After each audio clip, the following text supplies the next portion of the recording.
এখন বাজে সন্ধ্যা 6টা। আমাকে বলেছে তুমি রেডি হয়ে যাও, আমরা ওই ঘরে যাব। ও সকালবেলা উঠে বলেছিল আমি স্বপ্নাতে দেখেছি কুতুর শরীরটা খুব খারাপ, তো কুতুকে যাই দেখে আসবে।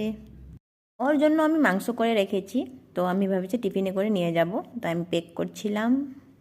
ও ভাত খেতে পারে না, তাই আমি ওকে লাড্ডু করে দিতাম, ও ভাত খেত, আমারটাই খেত। তো ও খাচ্ছে কি না আমাকেও ভালো লাগছে না, তাই আমরা যাচ্ছি। ওকে লাড্ডু না করে দিলে ও খেতে পারে না, তার নাকে ফুটা আছে, ভাতটা ঢুকে যায়।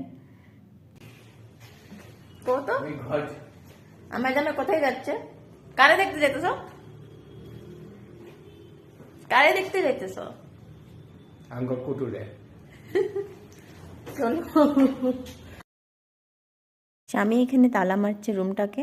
এখন আমরা যাব, অল্প দূরে আছে তাই ঠান্ডাও লাগছে। যখন ঘরে পৌঁছেছি তখন পাশের বাড়ি বৌদি বলছে কুত্তারা 2 দিন থেকে খেয়ে নেয়, আমার রুমের সামনে দরজার সামনে বসে থাকে।